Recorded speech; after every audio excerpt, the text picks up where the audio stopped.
The guests that are walking through Light of Life's doors are experiencing multiple layers of trauma. And the challenge that we're facing is what to do with a guest that comes through our door with chronic mental health. The most important thing is to realize that when the women finally reach us here, they are completely broken. They need to be built completely up from ground up. The number of women who are homeless don't go to a shelter. Their shelter is the street, and they are, for the most part, trying to escape a life of abuse, only to find themselves in a worse situation. The opioid pandemic that hit before the COVID pandemic was certainly affecting a great number of people here in our region. People that don't have hope or don't have the access to things. The pandemic has just made it even tougher. When I ask a group of young people, white, black, doesn't matter, raise your hand if you know someone who's overdosed, who's died through overdose. Almost in the entire room, they all are familiar with it. It's not normal for kids to have to be so used to death.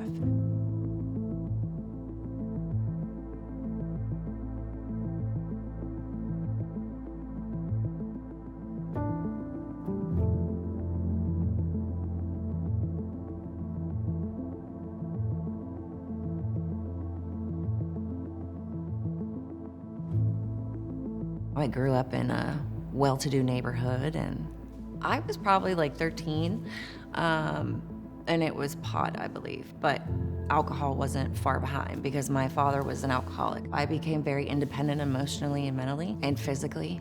That kind of left me feeling as though I didn't really have anybody to turn to because pretty much the people that I had turned to had always disappointed me or let me down. I remember there being a lot of chaos around me. And as I got older, that's like when the depression kicked in and the anxiety, and like a lot of people, I self-medicated. The day I overdosed, it was from heroin and there was absolutely fentanyl. The first thing I said is, what happened? Because there's paramedics and police all around me. And the one guy just said, you died, sweetheart. He said, you overdosed on heroin.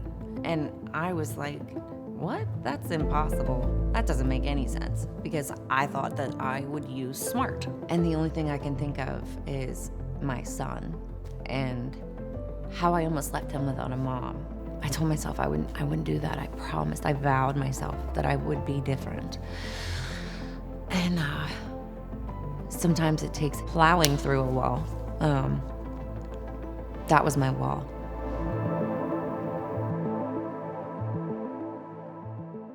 The face of homelessness has changed. There was this whole shift that happened when the opioid crisis happened.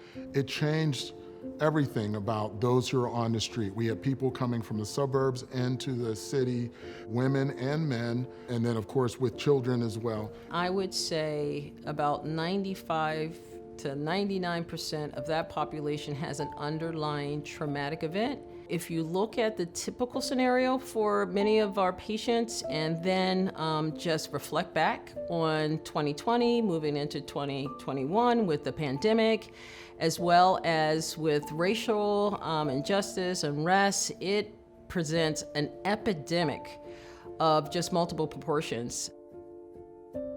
When I was 4, my parents separated. I'm the youngest of 9 children. When I was 6 years old,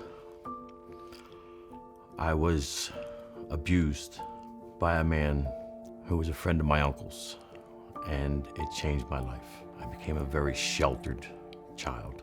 I didn't want to talk to anybody. I didn't want to run and play like little kids do. When I was 8 years old, my older brother allowed me to take a big sip of his beer, and he also had this funny looking cigarette that had no filter on it, and he allowed me to smoke on that. And I was free at that moment to be someone different, and I liked it. I didn't become an addict that day, but it didn't take long afterwards. And I went from being a straight A student to failing 7th grade and eventually dropping out of high school. And this was all due to my addiction. They're desperate.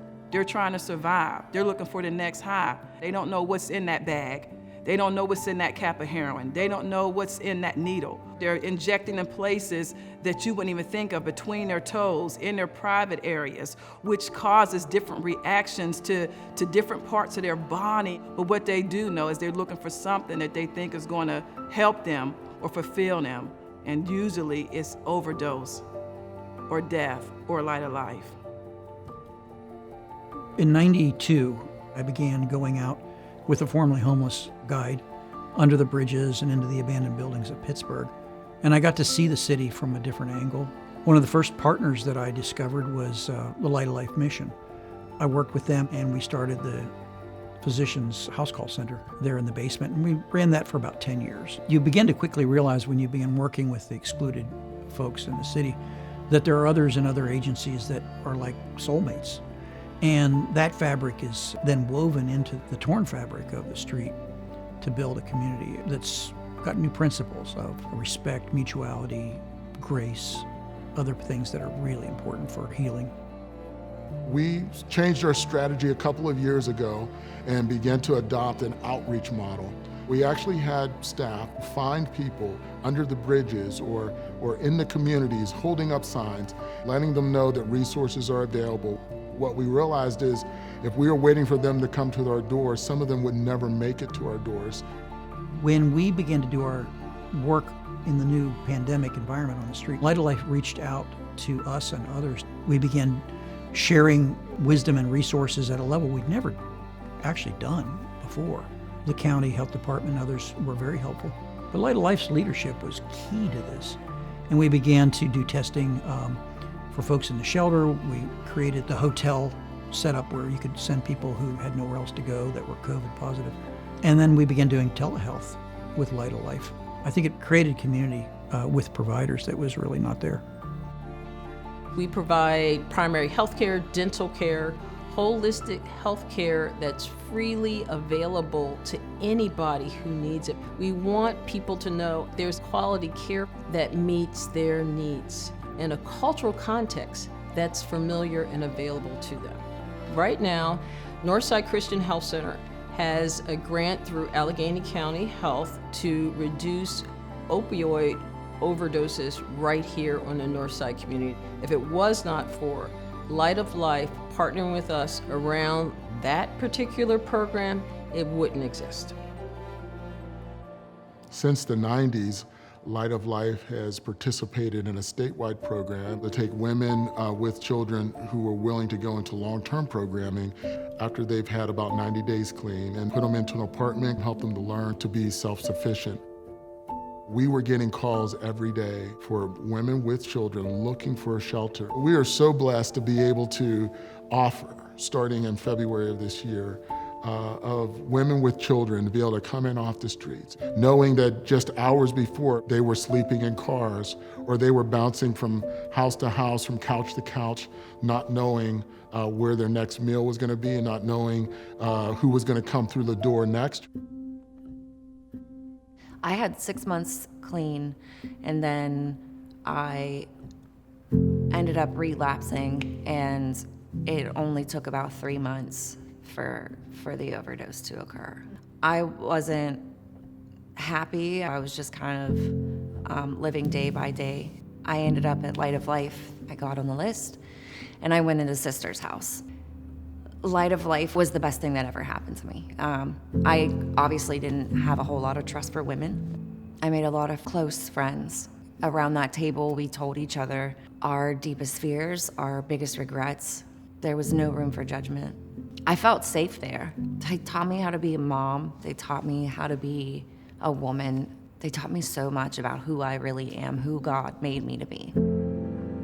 In February of 2020, I was in a very bad place. I was addicted to crystal meth and homeless, doing whatever I could to get the next fix. And something spoke to me and just told me to look at you. I remember those 3 words in my head, look at you. I decided that I wanted help with my addiction. I went to a detox center. A case manager named Megan asked me what I wanted to do after I left the detox. She called the rehab and they said they had 1 bed and it was in Pittsburgh. And I said, That's God speaking to me. When I left the rehab, I had basically nowhere to go. And it was very humbling. You know, I never thought of myself as a homeless man. The homeless guy was the one that lived under the bridge and pushed a shopping cart around. But that's not always the case. And it was me. I was that homeless man. And someone suggested to me to go to the Light of Life. When I first got to the Light of Life, I sat with a gentleman named Adam. And the first thing we did when we went to his office, he said, "Would it be okay if I prayed for us?" And no one had ever done that for me before. I remember the tears rolling down my face while I was sitting in his office. One thing I learned at the Light of Life was how to love myself. They taught me that I'm worth getting up every morning and making your bed and doing the next right thing. I have goals today that I'd never had before. I have a job that pays very well today with insurance benefits and a 401k. I have a checking and a savings account, which is really rare for me because my bank used to be a pawn shop. Today, my biggest luxury is I have a full-size bed. When I was a little boy, I had a single bed. When I was incarcerated, I had a single bed. When I was in the Navy, I had a single bed. When I was in rehab, I lived in a single bed. When I was at the Light of Life, I was in a single bed. I've taken a step forward and gotten a bigger bed. And a queen-size bed will be next, and then I'll move on to the king-size bed. And this is all because I had the courage to say I want help. And I also had the willingness to accept it. It was not easy, and some days it's not easy still. But it's only through God and through Light of Life and through the women and the staff that I know that I'm worth life. I know that I'm worth change. If it's a meal, if that's what you need, we have that. If it's shelter, you need overnight shelter for a day, for a week, for a month, we have that. If you need mental health assistance, then we have partners that can help with the mental health counseling. If it's drug and alcohol long-term programming, then we have something for you there. And you truly just find yourself just needing a place temporarily until you can get a job, we have a place for you there. All are welcomed. All backgrounds are welcome. This is not a place to come and be judged. It's a place to come and experience the love of Christ and the love of a community of people who are all trying to help each other to get better. And that's what Light of Life is about.